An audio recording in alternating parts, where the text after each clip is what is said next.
Dante Moretti had eyes that could strip a man's confidence in seconds, a voice that commanded entire rooms without rising above a murmur, and a reputation that made grown men check over their shoulders in broad daylight.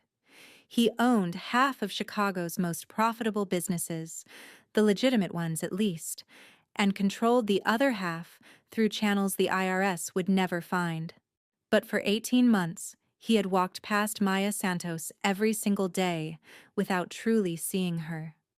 She was the event coordinator at the Moretti Foundation, the charitable arm of his empire that transformed dirty money into clean philanthropy. She worked on the third floor of his downtown headquarters, always in neutral colors, beige, gray, soft blues, with her dark hair pulled back in a low bun. Maya had perfected the art of efficiency without disruption. She answered emails at midnight. She coordinated galas that raised millions. She managed temperamental donors and demanding board members with a quiet efficiency that made her invaluable and completely invisible. Dante knew her name only because it appeared on reports. He'd signed her annual reviews without ever looking up from the page. His assistant had mentioned once that Maya was the reason their foundation events ran so smoothly, but he'd only nodded, already thinking about the next thing. To him, she was background noise in a very loud life. Until the night everything changed. The autumn air in Chicago carried the bite of winter's promise as Maya stood in the cramped storage room of the Grand Meridian Hotel, staring at 300 crimson roses that were supposed to be white. "This is a disaster," whispered Jennifer, her assistant, eyes wide with panic. "The gala starts in 2 hours. Mr. Moretti specifically requested white roses." White. The invitation said white. The whole theme is white and gold. Maya pressed her fingers to her temples, feeling the familiar tension headache building. The annual Moretti Foundation Gala was the biggest event of the year. 500 of Chicago's elite gathering to write checks while pretending they cared about underprivileged youth programs. Everything had to be perfect. Dante Moretti didn't tolerate mistakes. "Call the florist again," Maya said, voice calm despite the chaos. "Tell them we need white roses delivered in 90 minutes or we're suing for breach of contract." "They said they don't have enough white roses in the entire city," Jennifer replied, voice cracking. "There was a wedding this morning that took everything." Maya looked at the roses again. Deep crimson, like spilled wine, like blood, like the color of everything Dante Moretti's world was built on, even if the foundation tried to paint it white. A wild thought crossed her mind. "What if we don't fix it?" she murmured. Jennifer blinked. "What?" "What if we lean into it?"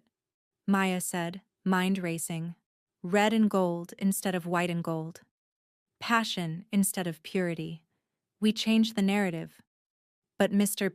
Moretti won't notice," Maya finished. "He never does." Jennifer bit her lip. "If you're wrong." "Then I'm fired," Maya said simply. "But if I spend the next 2 hours panicking, the event fails anyway. At least this way, we have a chance." She pulled out her phone and started texting the team. "Change of plans. Red and gold. Move fast." If you're enjoying this story so far, don't forget to hit the like button and subscribe. Drop a comment telling me where in the world you're watching from. I love hearing from you. By 6 o'clock, the ballroom had transformed. Red roses cascaded from crystal vases. Gold candles flickered on every table. The lighting team had adjusted the spots to warm amber instead of cool white. The effect was dramatic, intimate, completely different from what had been planned. Maya stood at the back of the ballroom in her usual black event coordinator dress, the one she wore to blend into the background, checking her tablet for the 100th time. Guests were arriving. Everything was moving smoothly, but her heart wouldn't stop racing.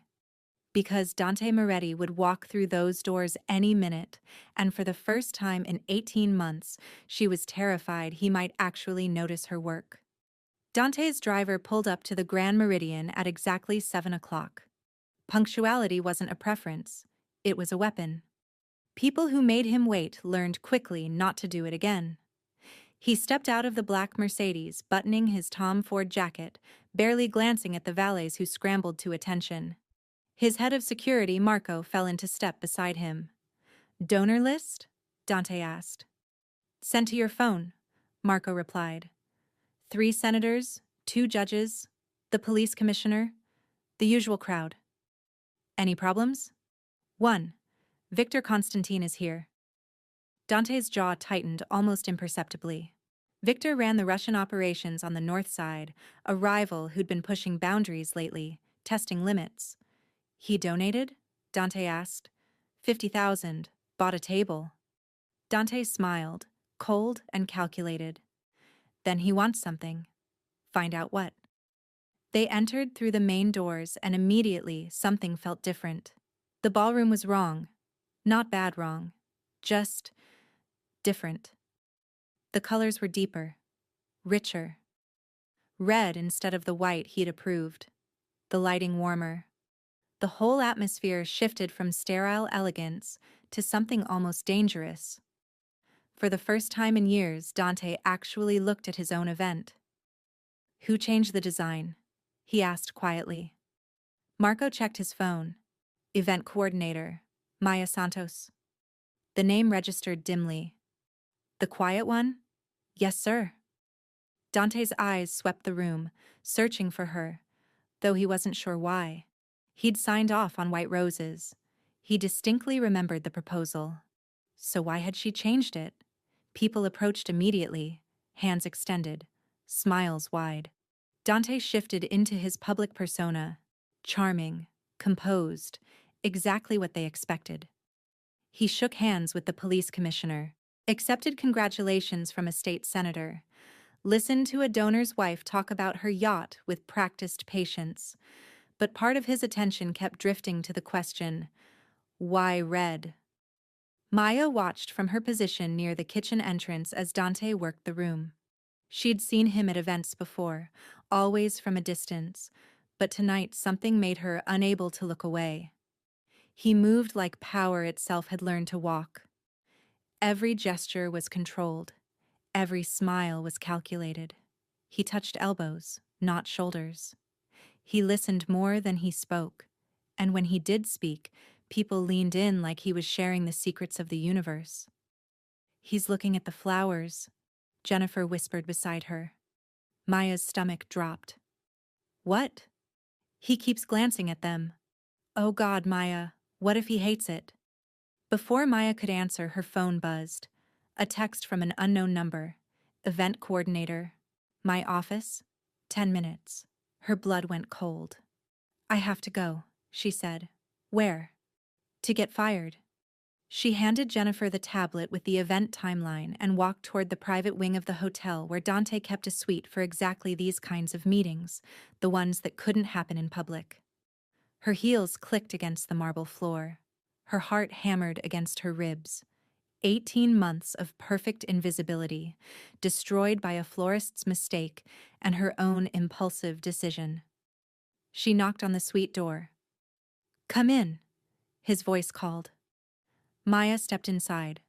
The suite was dark except for the city lights filtering through floor-to-ceiling windows. Dante stood with his back to her, hands in his pockets, looking out at Chicago spread beneath them like a kingdom. "Close the door," he said without turning. She did. Silence stretched between them, heavy and terrible. Finally, he spoke. "I approved white roses." "Yes, sir," Maya said, voice steady despite her fear. "There was a supply issue. The florist couldn't deliver white roses in time." "So you changed my event without consulting me?" "Yes, sir." He turned slowly. For the first time in 18 months, Dante Moretti really looked at Maya Santos. And the world tilted. She stood perfectly still, hands clasped in front of her, chin slightly raised, dark eyes meeting his without flinching. Her hair was still pulled back, her dress still black and understated. But something about the way the city lights caught her face made her suddenly, devastatingly visible. "Why red?" he asked, voice quieter now. Maya took a breath. Because your foundation is built on the idea of transformation, taking something raw and making it valuable. White roses are beautiful, but they're safe. Expected. Red roses are passionate. They demand attention. They say we're not apologizing for where the money comes from, we're celebrating what it becomes. Dante stared at her. No one talked to him like that. No one challenged his decisions. No one in his organization ever suggested that anything about his world needed to be less apologetic. You've worked for me for how long? He asked. 18 months. And in 18 months, you've never spoken directly to me. You never asked me to, sir. His eyes narrowed. You're not afraid of me. It wasn't a question, but Maya answered anyway. I'm terrified of you, but I'm also good at my job, and I made the right call tonight. A smile ghosted across his face, so quick she almost missed it. You're either very brave or very stupid. Both, probably, she said. He walked toward her, slow and deliberate. Maya's pulse jumped, but she held her ground. Dante stopped 2 feet away, close enough that she could smell his cologne, expensive and subtle, like smoke and cedar. The event is perfect, he said quietly. Better than perfect. Every person in that ballroom is talking about how different this feels. More authentic. More powerful. Maya's breath caught. Thank you, sir. Don't thank me yet, he said. Because now I'm wondering what else I've been missing. Before she could answer, his phone buzzed. He glanced at it, jaw tightening. Problem? Maya asked, then immediately regretted speaking, but Dante looked at her with something like curiosity. Victor Constantine is asking to meet privately, during my own event. Maya didn't know who that was, but she understood the tone. That's disrespectful. Yes, Dante said. It is. He typed something on his phone, then pocketed it. Go back to the event. Make sure everything runs smoothly. We'll talk later. It was a dismissal, but it didn't feel like one. Maya nodded and turned toward the door. Miss Santos? She looked back. Dante's eyes held hers. Wear something red next time. Her heart stopped. Sir? You coordinate my events. You should look like you belong in them, not like you're hiding in the shadows. With that, he walked past her and disappeared into the hallway. Maya stood alone in the dark suite, hands trembling, mind racing.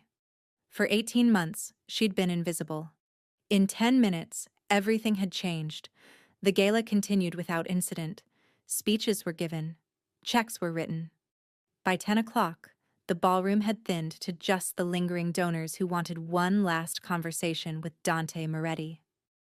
Maya supervised the breakdown from her usual position near the kitchen, checking boxes on her tablet, coordinating with the hotel staff.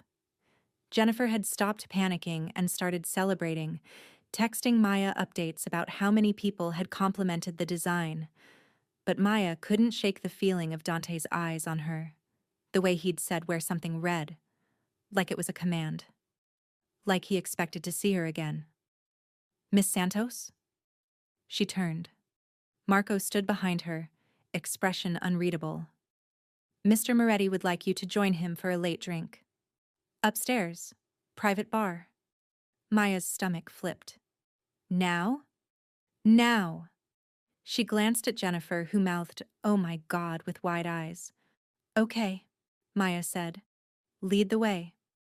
The private bar was on the hotel's top floor, accessible only by a special elevator. Key. Maya had never been up here. The space was small, intimate, all dark wood and leather with windows overlooking the glittering city. Dante sat in a corner booth, jacket off, sleeves rolled to his elbows, a glass of whiskey in front of him. He looked different without the public mask. Tired, human. Sit, he said. Maya slid into the booth across from him, acutely aware of how small the space felt, how close they were. A bartender appeared. What would you like? Maya hesitated. Red wine. Whatever's open. Dante raised an eyebrow. You don't drink often. How do you know? You hesitated. The bartender returned with wine and disappeared. Maya took a sip, trying to calm her nerves. Why am I here, Mr. Moretti? Dante, he corrected. If we're drinking together, use my name. Dante, she repeated, and something about saying it out loud made her pulse quicken. He leaned back, studying her. Tell me about yourself. What do you want to know? Everything, he said simply. Start with why you work for me. Maya wasn't prepared for that question. I needed a job. You were hiring. You have a degree in nonprofit management from Northwestern. You could work anywhere. Why my foundation? She met his eyes. Because it's the biggest, the most influential. If I'm going to spend my life coordinating events, I want them to matter. And do they? Matter? She thought about that. Yes. Even if the money comes from places I don't want to think about, the programs help real people. Kids stay in school. Families get housing. That matters. Dante smiled, small and genuine. You think too much about where the money comes from. Maybe you don't think about it enough. The words were out before she could stop them. Maya froze, waiting for anger. Instead, Dante laughed. Actually laughed, low and surprised. No one talks to me like that, he said. I noticed. Why do you? Maya set down her wine. Because I've been invisible to you for 18 months. What's the worst that happens? You fire me. You've never noticed me anyway. His expression shifted, something darker crossing his face. I notice you now. The air between them changed, charged, dangerous. Why? Maya asked quietly. I don't know, Dante admitted. But I'm going to find out. Maya didn't sleep that night. She lay in her small studio apartment in Pilsen, staring at the ceiling, replaying every moment in that private bar. Friday night had changed everything. By Monday morning, nothing would be the same. The way Dante had looked at her, really looked at her, like she was a puzzle he needed to solve. The way his voice had dropped when he said, I notice you now. The way her heart had betrayed her by racing every time he leaned closer. By morning, she'd convinced herself it meant nothing. He was curious, that was all. She'd surprised him by changing his event, by speaking her mind. The novelty would wear off. By Monday, she'd be invisible again. She wanted to believe that. She needed to believe that. Because the alternative, that Dante Moretti had actually seen her, was terrifying in ways she couldn't name. Maya arrived at the office early Monday morning, coffee in hand, wearing her usual gray blouse and black slacks. Armor, she called it. Clothes designed to help her disappear into walls and corners where she worked best. The third floor was quiet. She unlocked her office, set down her bag, and opened her laptop to find 73 new emails. Donor thank yous, vendor invoices, next month's planning requests. Normal. Everything was normal, until her door opened without a knock. Dante stood in the doorway, filling the space entirely. He wore a charcoal suit, no tie, top button undone. His eyes swept her office, taking in the organized chaos of event planning, the mood boards, the timeline charts, the stack of venue contracts. Mr. Moretti, Maya said, standing quickly. I didn't know you were coming down here. I don't usually, he replied, stepping inside and closing the door behind him. Her pulse jumped. Is something wrong with the gala reports? I sent the final budget breakdown Friday. The reports are fine, he interrupted. Perfect, actually. You came in under budget and exceeded donation projections by 30%. Maya blinked. Then why? Why am I here? He moved closer to her desk. Because I realized something this weekend. She waited, throat tight. I don't know how you take your coffee, he said. I don't know when your birthday is. I don't know where you live or what you do when you're not working. And that's unacceptable. Maya frowned, confused. Sir, I'm just an employee. No, Dante said firmly. You're not just anything. You run the public face of my legitimacy. You control the narrative about who I am to this city. And I've treated you like furniture. The honesty in his voice startled her. I need that to change, he continued. Starting now. I don't understand what you're asking. Dante pulled out his phone and typed something. 2 seconds later, Maya's computer pinged with a calendar invitation. Lunch meeting, Dante Moretti, noon, La Scarola. Her heart stopped. You want to have lunch? I want to know the person who made my foundation gala the most talked about event of the season, he said. 1 hour. Bring questions. I'll answer honestly. About what? His eyes locked on hers. Anything you want to know? Before she could respond, he walked out, leaving her office door open and her world completely tilted. La Scarola was the kind of restaurant where reservations required a month's notice and the right last name. It sat in the heart of Little Italy, family-owned for 3 generations, with red leather booths and old photographs of Chicago's infamous past lining the walls. Maya had walked past it 100 times. She'd never been inside. When she arrived at noon, the hostess took one look at her and smiled knowingly. Miss Santos, Mr. Moretti is waiting. She was led to a private booth in the back corner, away from windows, away from other diners. Dante sat with his back to the wall, a position that let him see every entrance, every exit, every potential threat. Old habits, Maya thought, or current necessities. He stood when she approached, a gesture that surprised her. Men in his position didn't usually stand for employees. You came, he said. You invited me, Maya replied, sliding into the booth. Technically, you ordered me. Would you have come if I'd asked? She thought about that. I don't know. Honest, he said, approving. Good. A waiter appeared with water and bread, then disappeared just as quickly. Have you eaten here before? Dante asked. No, it's out of my price range. What is your price range? Maya laughed, a little uncomfortable. Chipotle. Sometimes Portillo's if I'm feeling fancy.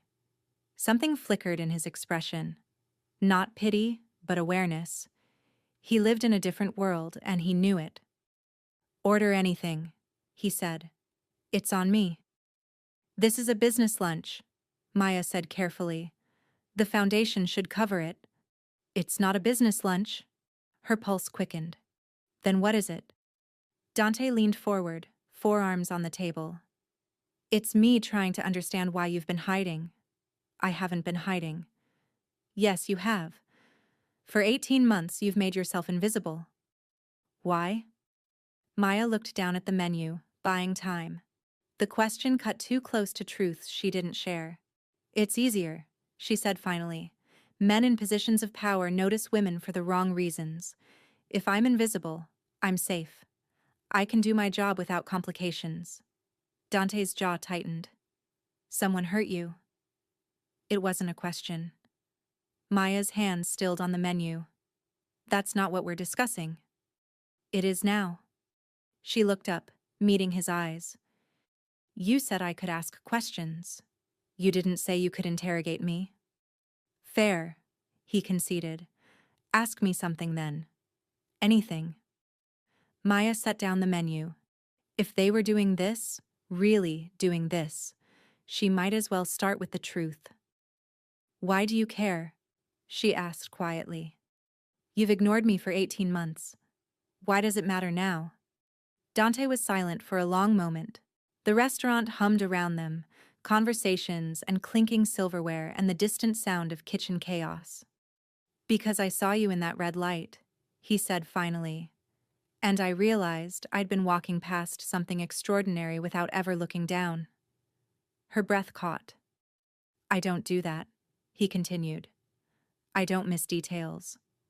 I built everything I have by seeing what others overlook. But you, he shook his head. You made yourself so invisible that I forgot to look. And now? Now I can't stop looking. The weight of his gaze pressed against her like a physical thing. The waiter returned, breaking the moment. They ordered, Maya choosing the first thing her eyes landed on, Dante ordering in fluid Italian that made the waiter beam. When they were alone again, Maya forced herself to ask the question that had been burning since Friday night. You told me to wear red, she said. Why? Dante smiled, slow and dangerous. Because I want to see you. Really see you. Not the version you show the office. The version you showed me when you defended your choice with the roses. That version might cause problems. I hope so. Maya's heart hammered.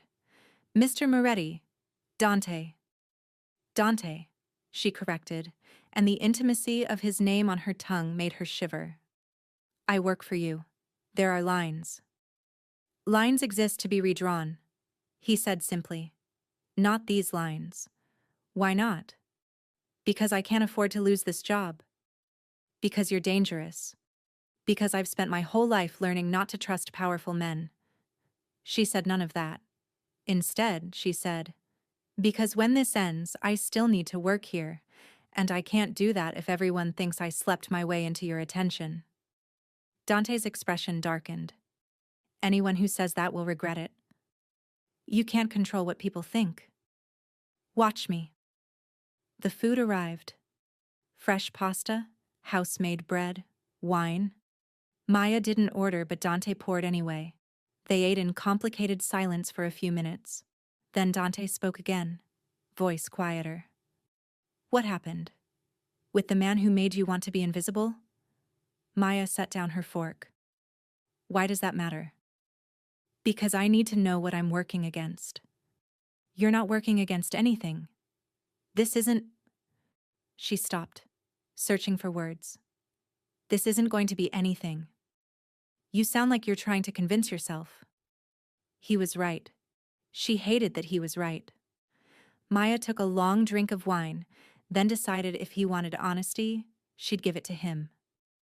I worked for a nonprofit in Boston before Chicago, she said. The director was charismatic, powerful, connected. He hired me right out of graduate school. I was 23 and thought I was lucky. Dante's hand stilled on his glass. He noticed me, Maya continued. Complimented my work. Gave me bigger projects. Then he started asking me to dinner. Just the two of us. Strategy sessions, he called them. Maya. I said no the first few times, but he was my boss. He controlled my assignments, my reviews, my reputation.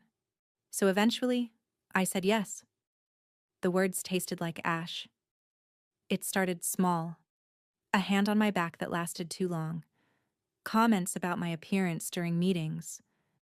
Then one night, after a donor event, he cornered me in his office. Dante's knuckles went white around his glass. I got out before anything happened, Maya said quickly. I pushed him away and ran, but the next week my projects were reassigned. My reviews changed. He told the board I was difficult, emotional, unreliable. Within a month, I was forced to resign. Did you report him? To who? His friends were on the board. His college roommate was the biggest donor. I was 23 years old with no connections and no proof. Dante's voice was steel. What's his name? Why? Because men like that don't stop with one woman, and someone needs to make them stop. Maya stared at him. The danger in his voice wasn't performative. It was real. Jonathan Carmichael, she said quietly. But he's in Boston. He's not your problem. He is now. Dante? Did you think I'd just let that go? His eyes blazed. You think I'll sit here, knowing someone violated you, humiliated you, destroyed your career, and do nothing? It's not your fight. Everything about you is my fight now. The certainty in his voice stole her breath. Maya shook her head. This is exactly what I was afraid of. You can't just fix things with power and intimidation. That's not how the world works. It's how my world works. And that's why I stayed invisible. Because your world is dangerous. Dante leaned back, jaw working. You think I'm dangerous. I know you are. And yet you're here. Because you told me to be. No, he said, voice dropping. You're here because part of you wants to be. Part of you is tired of hiding. Part of you wondered what would happen if you let someone like me see you. He was right again. She hated him for it. If you're hooked on this story, make sure to subscribe and turn on notifications so you never miss an upload. Your support means everything and helps me bring you more emotional stories like this one. Maya pushed her plate away, appetite gone. What do you want from me, Dante? I want you to stop hiding, he said. I want you to work in my office where I can see you. I want you to wear colors that aren't gray and black. I want you to trust that I'm not him. You can't promise that. Yes, I can, because I don't take what isn't freely given. Ever. The conviction in his voice made her chest ache. There's a difference between us, he continued. Jonathan Carmichael used his power to trap you. I'm using mine to free you. Or trap me in a different way. Dante smiled, sharp and knowing. Then leave. Walk out right now. I won't follow. I won't call. I'll respect your choice, and we'll go back to the way things were. Maya's heart pounded. Her hands shook in her lap. She should leave. She should walk out. Go back to her small office. Rebuild her walls. But she didn't move. Why aren't you leaving? Dante asked softly. I don't know, she whispered. Yes, you do. She met his eyes, and the truth broke free. Because no one has ever looked at me the way you do. Like I'm not invisible. Like I matter. His expression softened completely. You do matter. More than you know. Before she could respond, his phone buzzed. Dante glanced at it and his entire demeanor shifted. The softness vanished, replaced by cold calculation. Problem? Maya asked. He stood. Yes, and I need to handle it now. Dante? He placed cash on the table, far more than the meal cost. Marco will drive you back to the office. Stay on the third floor today. Don't go down to the lobby. Don't leave the building until I tell you it's safe. Fear spiked through her. What's happening? Victor Constantine is making a move. He wants us meeting in public. That means he's trying to send a message. What kind of message? Dante's eyes locked on hers.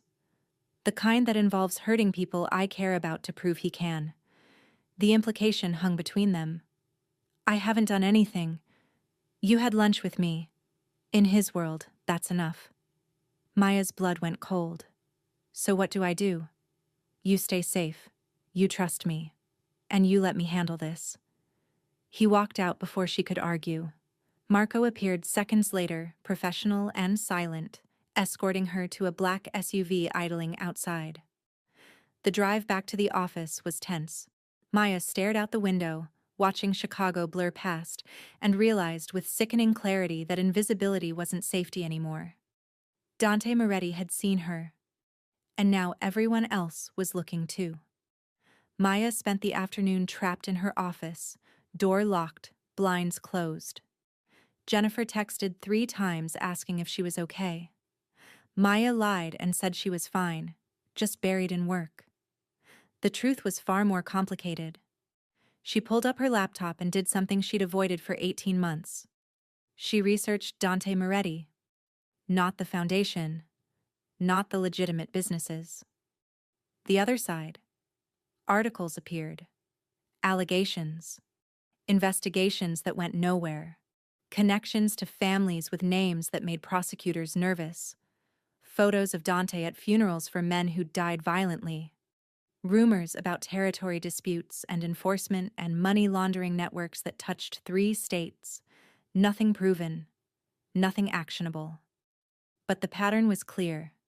Dante Moretti was exactly what she'd suspected. Dangerous, connected, built from a world where violence was currency, and she'd just had lunch with him. Maya closed the laptop and pressed her hands to her face. What am I doing? Her phone buzzed. Unknown number. Stay away from the windows. Her heart jumped. She texted back. Who is this? Marco. Boss's orders. Don't leave your office until I come get you. Maya stood and moved away from her desk, suddenly hyper-aware of the large window facing the street 3 floors down. Another text. We have movement. Constantine's people are watching the building. Terror flooded through her. This was real. The danger wasn't abstract anymore. She was a target simply because Dante had looked at her. Minutes crawled past. An hour. 2. Finally, her door opened. Marco stood there with another man, both armed. Time to go, Marco said. We're taking you to a safe location. Where's Dante? Handling the situation. What situation? Marco's expression was unreadable. The kind that requires solutions you don't want to know about. They moved fast. Down a service elevator, through a basement parking garage, into another SUV with tinted windows. Maya's phone buzzed again. Dante this time. You're safe. Trust Marco. I'll explain everything tonight. She texted back. Where are you? Fixing this. The SUV pulled out into traffic. Maya watched the city slide past, feeling like she was leaving one life behind and entering another she didn't understand. Where are we going? She asked. Mr. Moretti's residence, Marco replied. Most secure location in the city. His house? Penthouse, Lakeshore Drive, 24-hour security. No one gets in without clearance. Maya's stomach twisted. I can't go to his home. It's not a request, Miss Santos. Victor Constantine doesn't play small. If he thinks you matter to the boss, he'll use that. Best way to keep you safe is to keep you where Dante controls every access point. For how long? Marco met her eyes in the rearview mirror. Until the threat is eliminated. The clinical way he said it made her shiver. They drove north along the lake, glass towers rising like steel giants. The SUV pulled into an underground garage beneath a building Maya had passed 1,000 times without ever thinking about who lived inside. Marco led her to a private elevator that required a keycard and a fingerprint scan. Paranoid much? Maya muttered. Cautious, Marco corrected. There's a difference. The elevator rose smoothly. When the doors opened, Maya stepped directly into a penthouse that took her breath away. Floor-to-ceiling windows overlooked Lake Michigan, the water dark and endless. The space was modern but warm, all dark wood and leather and subtle lighting. Art on the walls, real art, not prints. A kitchen that looked like it had never been used. A living room with furniture that cost more than her annual salary. Make yourself comfortable, Marco said. Boss will be here soon. Define soon. When he's done. Marco left her alone. Maya walked to the windows, staring out at the city. From up here, Chicago looked peaceful, beautiful. Nothing like the violence brewing beneath its surface. Her phone buzzed. A text from an unknown number. You should have stayed invisible. Her blood turned to ice. Another text. Now everyone sees you. And everyone knows what that means. Maya's hands shook. She showed the texts to Marco when he returned with water. His expression darkened. They have your number. How? Leak. Or they've been watching longer than we thought. He pulled out his phone. I'm telling the boss. Wait. But Marco was already calling. Maya heard Dante's voice, low and furious, through the speaker. Keep her inside. Don't let her near the windows. I'm handling Constantine now.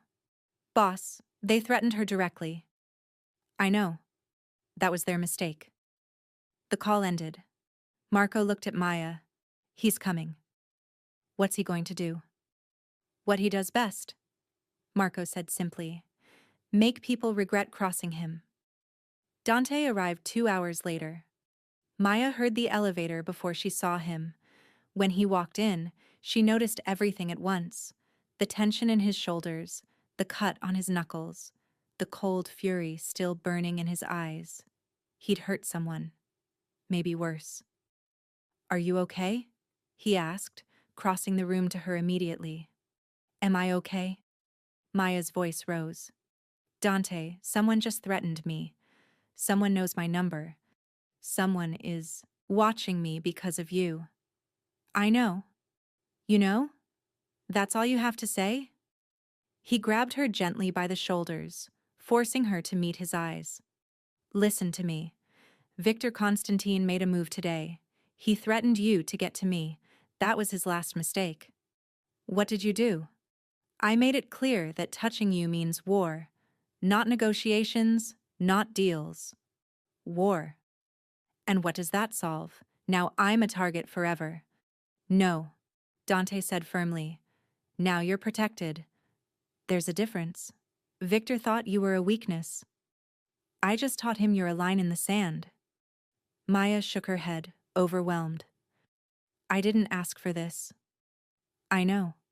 His voice softened. "But you're in it now, and I'm not letting anything happen to you. You can't control everything. Watch me." He pulled her into his arms, and despite everything, despite the fear and the chaos and the danger, Maya let herself lean into him. His chest was solid beneath her cheek, his heartbeat steady. His hand slid into her hair, cradling the back of her head. "I'm sorry," he murmured. "I should have known this would happen. I should have protected you better." "You can't protect me from being seen." "Then I'll make sure being seen doesn't mean being hurt." Maya pulled back just enough to look at him. "How?" Dante's thumb traced her jawline. "By making you untouchable." "What does that mean?" His eyes burned into hers. "It means tomorrow I announce to the entire city that you're mine, my partner, my public face, under my protection, and anyone who threatens you answers to me personally." Her breath caught. "Dante, that's insane. It's necessary." "It's a lie." "Is it?" he asked quietly. The question hung between them, dangerous and electric. Maya's heart pounded. "What are you asking me?" "I'm asking if you feel this too. This thing between us that started the moment I really saw you." "I don't know what I feel," she whispered. "Yes, you do." He was right. Again. She felt it. The pull, the danger, the terrible, wonderful inevitability of falling towards something she couldn't control. "This is too fast," she said. "I know. You're too dangerous." "I know that too." "Then why?" He kissed her. Soft at first, questioning, giving her space to pull away. She didn't.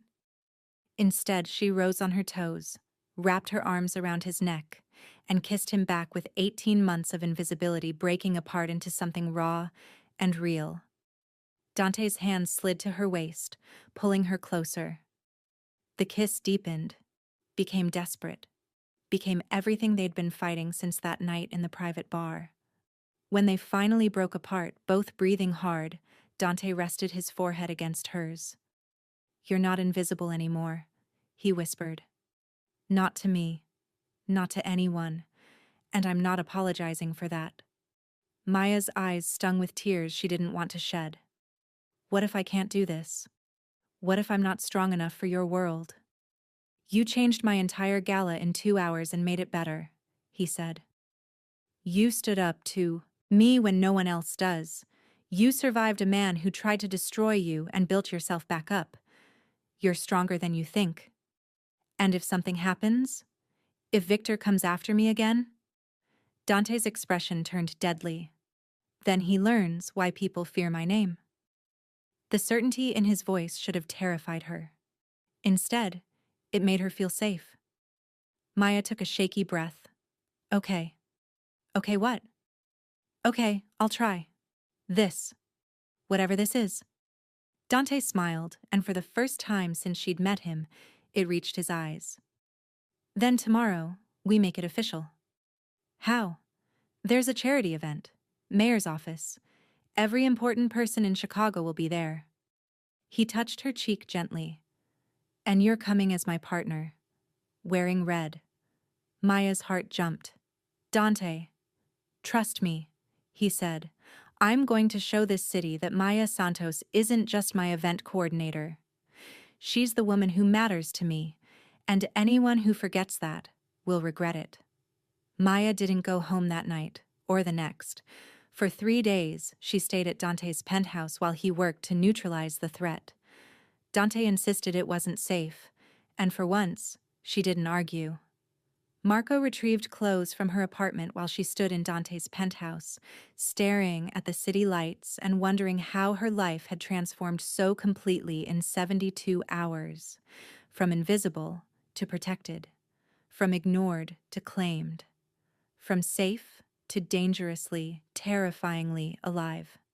Dante gave her the guest room, though she caught him pausing outside her door twice during the night, as if checking she was still there.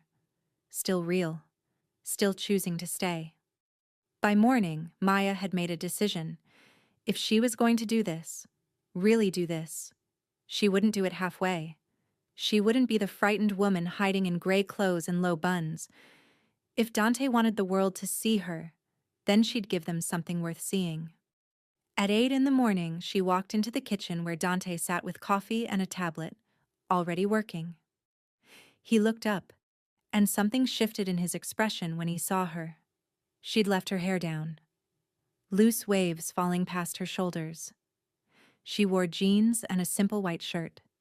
Nothing fancy, but it was the first time in 18 months she'd dressed like herself instead of like a shadow. You look different, he said quietly. I feel different. He stood, crossing to her, eyes searching her face. Second thoughts.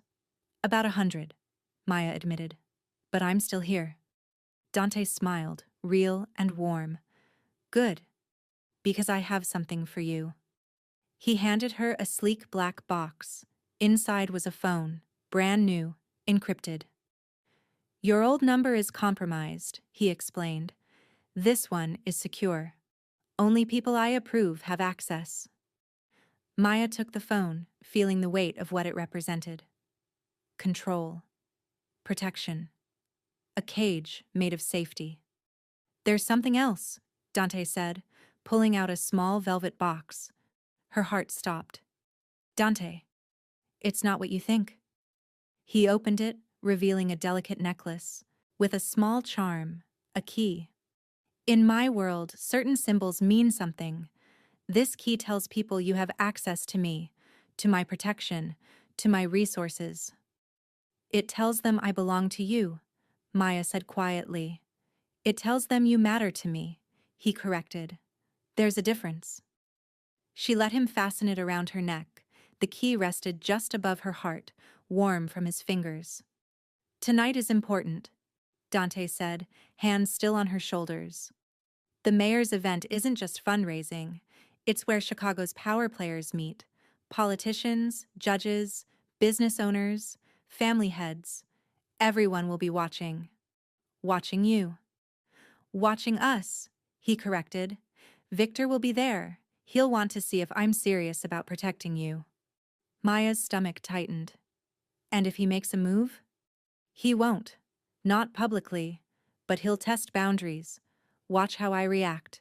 Look for weaknesses. And I'm the weakness. Dante turned her to face him fully. You're not a weakness, Maya.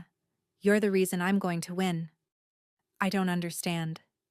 His eyes burned into hers. For years, people have tried to figure out what I care about, what matters enough to make me vulnerable. They've looked at my businesses, my family, my operations. They've found nothing because I've kept everything at arm's length. He touched the necklace at her throat. But you, he continued, you're different. You're not a transaction. You're not strategy. You're something I chose because I wanted to, not because I had to. And that makes you powerful. Or it makes me a target? Both, he admitted. But I'd rather have you as both than not have you at all. The honesty in his voice broke something open in her chest. "What if I can't do this?" Maya whispered. "What if I freeze up tonight? What if I embarrass you?" Dante cupped her face in both hands. "Impossible. You've been commanding rooms for 18 months without anyone noticing. Tonight, they'll just finally see what I've seen." "And what's that?" "That you're extraordinary." The dress arrived at noon. Maya opened the garment bag and gasped. Red silk, floor length, with a neckline that was elegant without being revealing, and a back that dipped just low enough to be daring. It fit her perfectly, like it had been made for her body specifically. Because it had been. "You had this made?" she asked Dante, who'd been watching from the doorway. "I called a designer I know. Sent your measurements from your employee file. She worked through the night." Maya ran her fingers over the silk. "This must have cost—" "Don't," he said firmly. "Money isn't an issue. Not for you. Not anymore." She wanted to argue, wanted to insist she could pay her own way. But the truth was, this dress cost more than she made in 3 months, and part of her, the part that had been invisible for so long, wanted to wear something that made people look. "There's more," Dante said, producing a second smaller box. Inside were earrings, diamonds, real ones. "Dante, I can't—" "They were my mother's," he said quietly. "She wore them to events when she wanted to remind people she wasn't just my father's wife. She was her own force." Maya's throat tightened. "I can't wear your mother's jewelry." "She would have wanted you to. She hated women who made themselves small to make men comfortable." The way he said it, with such certainty about a woman Maya had never met, made her chest ache. "Tell me about her," Maya said. Dante's expression softened in a way she'd never seen. She was fierce, elegant, terrifying when she needed to be. "My father built the empire, but she's the one who made it legitimate. She convinced city officials that we were more than our reputation. She ran charity events like military operations. She sounds like someone I would have liked." "She would have loved you," Dante said. "She always said the most dangerous women were the ones people underestimated." Maya held the earrings carefully, feeling the weight of legacy and expectation. "What happened to her?" she asked gently. Dante's jaw tightened. "Cancer. 5 years ago. She fought for 2 years before it took her." "I'm sorry." "So am I." He looked at Maya with an intensity that stole her breath. "She told me before she died that I'd know when I met someone worth protecting. She said it would feel different than business, different than strategy. She said it would feel like standing at the edge of a cliff and wanting to jump anyway." Maya's heart hammered. "Is that how this feels?" "Every second I'm with you." They arrived at the mayor's event at 7 o'clock. It had been 2.5 weeks since the foundation gala, but it felt like a lifetime. The venue was the Chicago Cultural Center, all marble columns and stained glass, transformed into an elegant showcase of the city's elite. Maya had been to events here before, always in the background, always behind the scenes. Never as a guest. Never on someone's arm. When Dante's hand settled on the small of her back as they walked in, she felt every eye in the room turn toward them. The red dress moved like water. The diamonds caught the light. Her hair fell in loose waves down her back. She looked nothing like the invisible event coordinator from the 3rd floor. She looked like someone who mattered. "Breathe," Dante murmured in her ear. "I'm breathing." "You're holding your breath." He was right. She forced herself to exhale. "They're staring," she whispered. "Let them." People approached immediately. The mayor, his wife, a state senator, a federal judge. Dante introduced Maya every time with the same words. "This is Maya Santos, my partner. Not my date, not my guest. Partner." The word carried weight in his world. Women looked at her with curiosity and envy. Men looked at her with calculation, trying to understand what she meant to Dante Moretti, what advantage she represented, what access she provided. But Maya had spent 18 months studying these people from the shadows. She knew their tells, their insecurities, their pressure points. When the mayor's wife asked how they met, Maya smiled and said, "I reorganized his entire foundation gala 2 hours before it started. He either had to fire me or keep me close." The woman laughed, delighted. "Which did he choose?" "Both," Dante said smoothly. "I kept her so close she couldn't escape." The group laughed. Easy, charming, perfect. But Maya felt the tension in Dante's hand on her back. He was scanning the room constantly, looking for threats, looking for Victor. She saw him first. Victor Constantine stood near the bar, tall and cold, with ice-blue eyes and a smile that never reached his face. He wore a black suit, expensive but understated, and he watched Dante with the focus of a predator studying prey. "He's here," Maya said quietly. "I know. What do? We show him exactly what you mean to me." Before Maya could ask what that meant, Dante took her hand and led her onto the dance floor. A jazz quartet played something slow and elegant.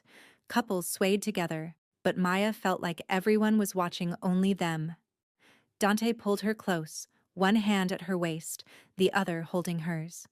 They moved together smoothly, and Maya realized with surprise that he was an excellent dancer. "Where did you learn to dance?" she asked. "My mother. She insisted every man in our family know how to lead properly." "She taught you well." "She taught me a lot of things." His eyes held hers, including how to recognize when something matters more than power. Maya's breath caught. "Dante. Victor is watching," he said quietly. "In 30 seconds he's going to approach. When he does, I need you to trust me." "What are you going to do?" "Show him you're not negotiable." Sure enough, as the song ended, Victor Constantine appeared at Dante's shoulder. "Moretti," Victor said, voice smooth and cold. "What a lovely surprise. I didn't know you'd be bringing a guest." "Victor," Dante replied, not letting go of Maya. "This is Maya Santos, my partner." Victor's eyes swept over her, calculating and cold. "Charming. I don't believe we've met." "We haven't," Maya said, keeping her voice steady. "I prefer to stay out of the spotlight." "And yet, here you are." Victor smiled. In the brightest spotlight of all, Moretti's arm. The threat in his voice was subtle but clear. Dante's hand tightened on Maya's waist. "Careful, Victor. You're talking about the woman I love." The words echoed across the space between them. Maya's heart stopped. Victor's smile faltered. "Love? That's a dangerous word in our world." "Only if you're afraid of it," Dante said calmly. "I'm not." Victor's eyes narrowed. "You realize this changes things. What was business becomes personal." "It was always personal," Dante replied. "You just didn't know it until now." The tension between them crackled like lightning. Victor looked at Maya one more time, then back at Dante. "She's lovely. I hope she's worth what's coming." "She's worth everything." Victor walked away, but the threat lingered in the air like smoke. Maya turned to Dante, hands shaking. "Did you mean that?" "Which part?" "The part where you said you love me?" Dante's expression was completely open. No walls, no calculation, just raw honesty. "Yes. We've known each other less than a week. I've known you for 18 months. I just didn't see you until now." Tears stung her eyes. "You can't love me? You don't know me. I know you hide when you're scared. I know you fight when someone you care about is threatened. I know you see the good in things, even when the world tries to show you only darkness. I know you're brave and brilliant, and you've been invisible for so long you forgot what it feels like to be seen." His hand cupped her cheek. "And I know," he continued softly, that the moment I really saw you, everything else stopped mattering. Maya couldn't breathe, couldn't think, could only feel the weight of his words settling into her chest like anchors. I'm terrified, she whispered. So am I. What if this doesn't work? Then we'll have tried anyway. She looked up at him, this dangerous, powerful man who'd somehow seen past her walls and decided she was worth the risk. I don't know how to love someone like you, she admitted. Then we'll figure it out together. He kissed her, right there on the dance floor in front of Chicago's elite, in front of Victor Constantine, in front of everyone who thought Maya Santos was just an employee, just a background figure, just invisible. The kiss was soft and claiming and perfect. When they pulled apart, the room had gone quiet. Everyone watching, everyone understanding exactly what they'd just witnessed. Dante Moretti had chosen someone, publicly, irrevocably, and Maya Santos had chosen him back. The rest of the evening passed in a blur. People approached them differently now, with respect for Maya, not just Dante. With questions about her work, her plans, her role in Dante's life. She was no longer invisible. She was his. But as the night wound down and they prepared to leave, Maya felt eyes on her back. She turned and saw a woman watching from across the room. Late 40s, elegant, with sharp eyes and a calculating expression. Who is that? Maya asked Dante. He followed her gaze and tensed. Isabella Romano, Victor's sister. Maya's blood went cold. What is she doing here? Same thing everyone else is. Watching, learning, deciding what to do about you. Should I be worried? Dante pulled her closer. Not while I'm breathing. They left through the front entrance where Marco waited with the SUV. But as they walked down the steps, a figure emerged from the shadows. A man. Young, nervous, holding an envelope. Mr. Moretti, the man said, voice shaking. I was told to give this to you. Dante took the envelope carefully. Who sent you? I don't know. Someone paid me $500 to deliver it tonight. The man disappeared into the crowd. Dante opened the envelope. Inside was a single photograph of Maya, walking into her apartment building, taken 3 days ago. On the back, written in neat handwriting. She was invisible. You made her a target. We'll make her a corpse. Maya's hands went numb. Dante's expression turned to ice. Get in the car, now. The ride back to the penthouse was silent. Dante made 3 phone calls in rapid Italian, each one more furious than the last. Marco drove with focused intensity, checking mirrors constantly. When they finally reached the safety of the penthouse, Dante immediately pulled Maya into his arms. I'm not letting anything happen to you, he said fiercely. They know where I live. You're not going back there, ever. You stay here. With me. With security. For how long? As long as it takes. Maya pulled back, looking at him. This is my life now? Hiding? Running? Being protected every second? Until I eliminate the threat, yes. And when does that end? When Victor is gone? When the next person decides I'm leverage? When does it stop, Dante? He didn't have an answer. Maya walked to the windows, staring out at the dark lake. I wanted to be seen, but not like this. Not as a target. Not as something to be used against you. Dante came up behind her, hands on her shoulders. Then help me end this. She turned. How? There's a meeting tomorrow. Neutral ground. Family heads from across the city. They're gathering to discuss territory disputes, business conflicts, and what to do about the growing tension between my organization and Victor's. What does that have to do with me? Dante's eyes were serious. I want you there, as my partner, to show everyone that you're not a secret, not a weakness. You're part of my world now, and they need to accept that. Maya's heart raced. You want me at a Mafia meeting? I want you beside me when I make it clear that touching you means war with every ally I have. That's insane. That's how we survive. Maya thought about the photograph, the threat, the fear that had been her constant companion for so long. Then she thought about the way Dante looked at her, the way he'd kissed her in front of everyone, the way he'd said he loved her, like it was the simplest truth in the world. Okay, she said. Okay, I'll go. I'll stand beside you. I'll show them I'm not afraid. Dante pulled her into his arms, holding her so tightly she could barely breathe. You're the bravest person I've ever met. Or the stupidest. He laughed against her hair. Both. The meeting was held in a warehouse on the south side.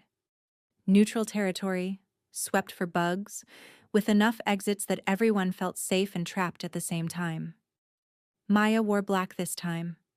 Elegant but understated, the key necklace visible at her throat. When they walked in, 12 men sat around a long table. Family heads, power brokers, men who controlled Chicago's shadows. And at the far end, Victor Constantine. Dante led Maya to his seat, pulling out the chair beside him, for her. Every eye in the room tracked the movement. Gentlemen, Dante said calmly, this is Maya Santos, my partner in all things. She's here because what we discuss today affects her directly. One of the older men frowned. Moretti, this is family business. We don't bring outsiders. She's not an outsider, Dante interrupted. She's mine, which makes her family. Victor leaned back in his chair, smiling coldly. How sweet. Moretti's gone soft over a pretty face. Careful, Victor, Dante warned. Or what? You'll start a war over a woman? Victor laughed. You've already proven my point. She's made you weak. Maya felt every eye on her, judging, calculating, waiting to see if she'd crack. Instead, she spoke. Mr. Constantine, she said clearly, I'm not a weakness. I'm a consequence. The room went silent. Victor's smile faded. Excuse me? Maya stood, and Dante didn't stop her. You think threatening me gives you leverage over Dante, but what you've actually done is give him focus, purpose, a reason to stop playing by the old rules. She walked slowly around the table and Dante watched her with something like pride. Before me, Maya continued, Dante was business, calculated, predictable. You knew how to negotiate with him because you understood what he valued. Territory, money, power. She stopped across from Victor. But now you've made it personal. And personal doesn't negotiate. Personal doesn't compromise. Personal burns everything down to protect what matters. Victor's eyes narrowed. Are you threatening me? I'm warning you, Maya said calmly. You made me visible. You made me a target. And now Dante has to choose between letting that stand or making an example of you that ensures no one ever makes that mistake again. She leaned forward slightly. Which do you think he'll choose? The room was dead silent. Then Dante stood, moving to stand beside Maya. She's right. You made this personal, Victor. You threatened the woman I love. You sent photographs. You made promises about turning her into a corpse. He placed a hand on Maya's shoulder. So here's what happens next, Dante continued, voice deadly calm. You apologize, publicly. You pull back your people. You leave her alone, and you never, ever mention her name again. And if I don't? Victor challenged. Then I stop protecting your shipments. I stop keeping the police away from your operations. I stop pretending we're equals. Dante's eyes turned to ice. And I let every family in this room know that you're the reason the peace is broken. The other men shifted uncomfortably. No one wanted war. War was expensive, messy, bad for business. One of the older bosses cleared his throat. Victor, maybe you should consider— I don't take orders, Victor snapped. Then take advice, the man said. Moretti's right. You made this personal. That was a mistake. Fix it before it costs all of us. Victor looked around the table, saw no support, saw only men who valued stability over pride. Finally, he looked at Maya. My apologies, Miss Santos, he said through clenched teeth. You were never a target. Simply a misunderstanding. It was a lie.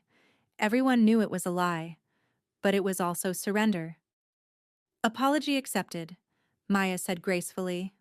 Dante pulled her back to their seats. The meeting continued, but the tension had shifted. Victor had blinked first, and in their world, that meant everything. When they left the warehouse, Dante pulled Maya against him the moment they were in the SUV. That was the most terrifying, brilliant thing I've ever seen, he said. I was shaking the entire time. You didn't show it. I learned from the best, she said, smiling up at him. 18 months of watching you command rooms without raising your voice. He kissed her, deep and grateful and full of relief. It's not over, he said when they broke apart. Victor won't forget this. He'll wait. Bide his time. Look for another opening. Then we'll deal with it together, Maya said. You're really staying, even knowing what this life means? She touched the key at her throat. You said this means I have access to you, to your protection, to your world. It does. Then I'm staying. Because you have access to me too. To my strength. To my stubbornness. To every part of me that's tired of hiding. Dante's expression softened completely. I love you. I know, Maya said. You told everyone in Chicago. I'd tell the whole world if you asked. Just tell me, she whispered. I love you, Maya Santos. You were invisible until you weren't. And now you're everything. She kissed him, and it felt like coming home. 3 months later, Maya stood in her new office, not on the 3rd floor anymore. On the top floor, right next to Dante's, with windows overlooking all of Chicago. The Moretti Foundation had grown under her leadership. Donations had tripled, programs had expanded, and Maya had become a fixture at every major event in the city. Always in red, always beside Dante, always visible. Some people still whispered. Some still wondered how a nobody had captured Dante Moretti's heart. But Maya didn't care about whispers anymore. She'd learned something important in the months since that first gala. Being invisible had never kept her safe. It had only kept her small. Being seen, being claimed, being loved by a dangerous man came with risks. But it also came with power, purpose, a life that felt full instead of hidden. Dante walked into her office without knocking, as he always did now. Ready? He asked. Tonight was another event, another gala, another chance for Chicago's elite to write checks and pretend they were good people. But this time, Maya wasn't coordinating from the shadows. She was hosting, beside Dante, as his partner in every sense of the word.